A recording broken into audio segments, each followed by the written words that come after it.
For me, some people were asking, like, how do you manage if someone's wearing the same dress? Like, you just don't care. Like, there's room for everyone.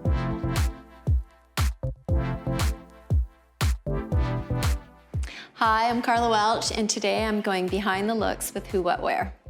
Oh, America Ferrera in Roland Mouret for the London premiere of Barbie, and sadly this was our last look before we went on strike, and we had such an amazing, fun time doing the Barbie press tour. And America's been my client for almost a decade, over a decade, and it was so fun to get to do like this blockbuster. And if you've seen the Barbie movie, of course, you know what a huge role and amazing piece of it America has. And for her to get to shine was so fun. And it was really fun because we didn't wear pink, and there was all these fan theories why, and there was actually not that much, like, we didn't really premeditate it, but then we kind of ran with it. And, you know, she did wear pink once, but this was such a glamorous look, and she felt like a movie star. And there was a whole lot I feel very emotional, I think, because some clients you have are like the fashion girls, and every house wants to dress them.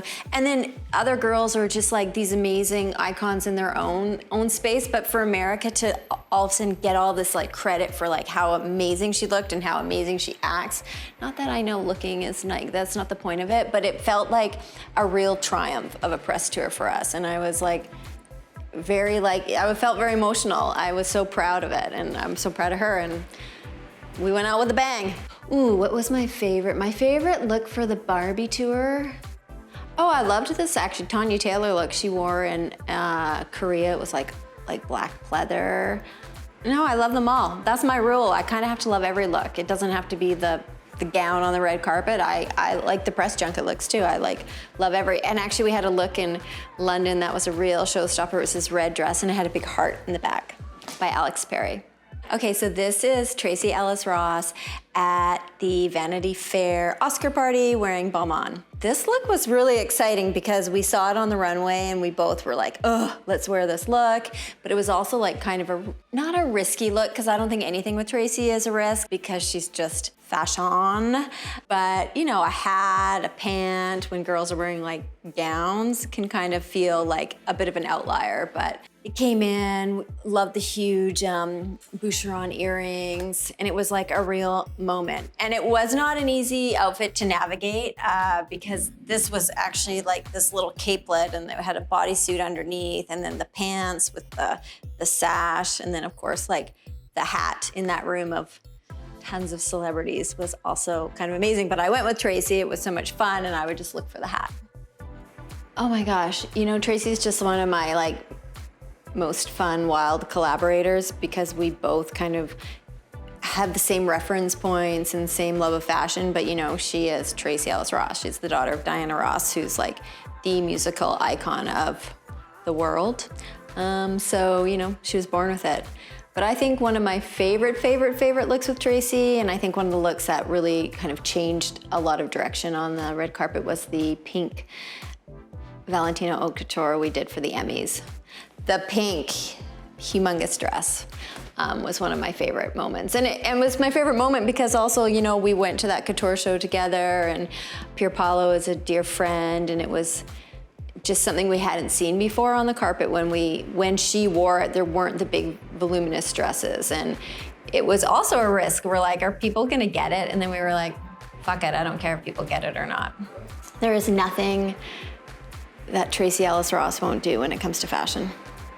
Ooh, here's Gal Gadot in Ferragamo. And this was one of these looks that when I saw it on the runway, I was like, I need to have that look. And I didn't at the time know who was gonna wear it, but I knew I wanted it. So I'm a little relentless. I mean, if you talk to showrooms and the designers, they'll say I'm very relentless. Respectful, but completely relentless. Like when I want a look, I just badger people to get it.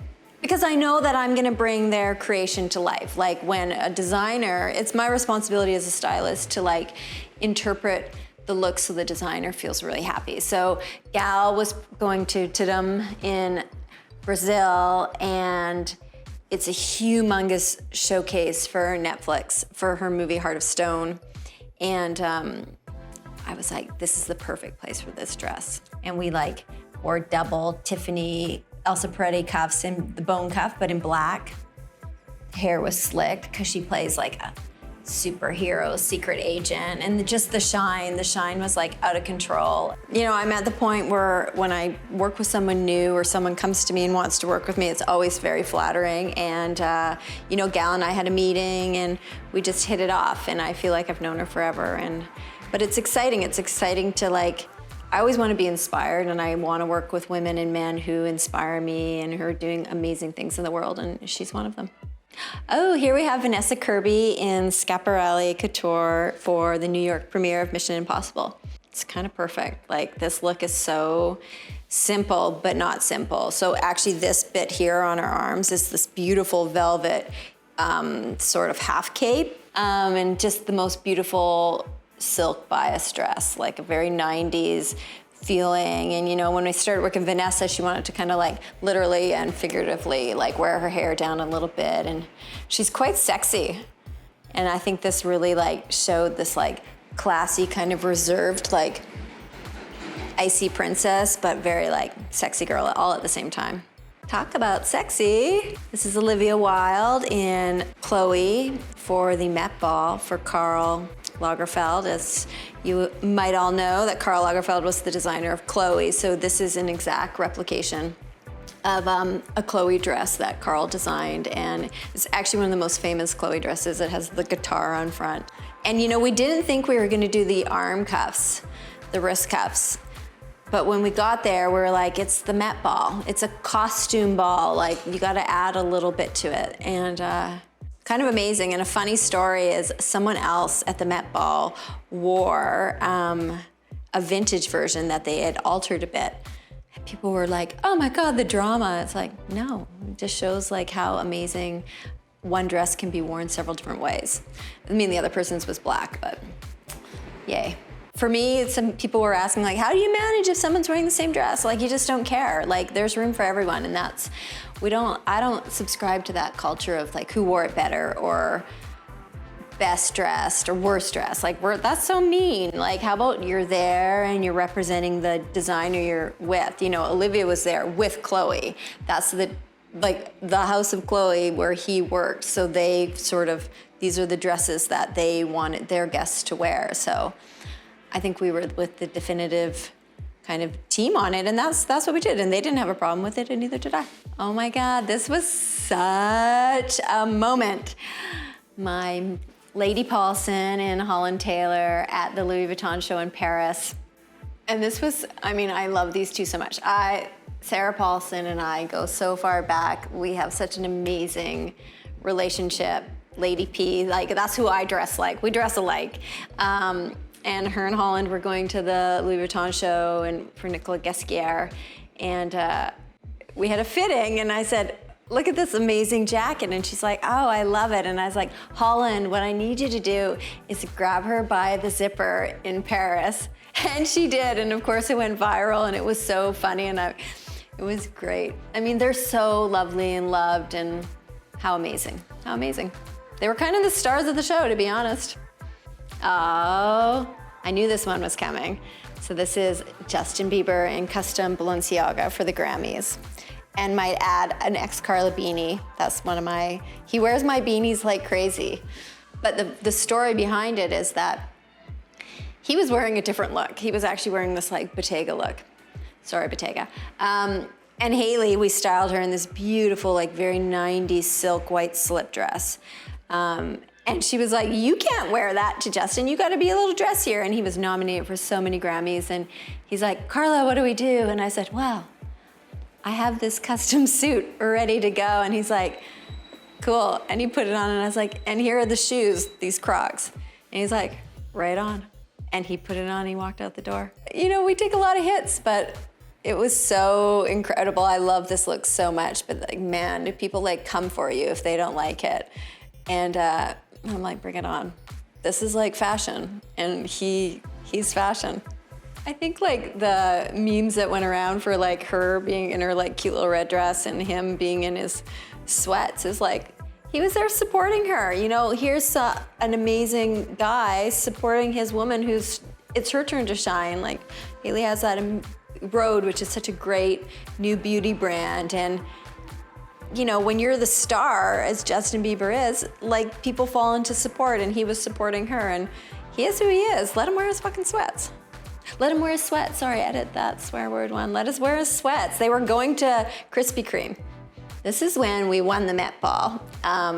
This is Hailey in custom Saint Laurent for the Gilded Age Met Ball. I love working with Saint Laurent and Anthony Vaccarello because he's very specific. He has a very, like, it's his design. You're not asking him to make something for you. He will make you the dress. But we were talking, and the Met Ball is fun to prepare for because there's the theme, and so you can really lean into the theme depending on who you're going with. And it's always nice to give a nod to it, right? So I read this story about a young Vanderbilt in the 20s or in New York and descending the staircase in a slipped white dress with feathers. And so I think we said that to Anthony, and this is actually a version of a dress that Jerry Hall wore in the early 90s in one of Mr. Saint Laurent, Monsieur Saint Laurent's last shows. This dress was so beautiful, and the cape, she threw it and had a real moment. And those tights were so hard to get done because we needed a perfect, not too dense, not too sheer, those were a lot of work, but it's all in the details, people. Ooh, I think the common denominator between all my clients, and maybe this is the common denominator of my approach and my styling, is that I want my clients just to look like the best version of themselves. I actually want to look like I haven't even been there. That it's there. It's them doing it. And that I think, really, if you look at my client list, everyone looks really different. I will never pick favorites of any of my clients or any of my looks. I love them all equally, like a parent loves all their child equally. Although my mom loves me the most. I know it, she told me. Thank you so much for watching. Please let me know your favorite. And don't send me any Justin Grammy hate. That look was amazing, and you know it.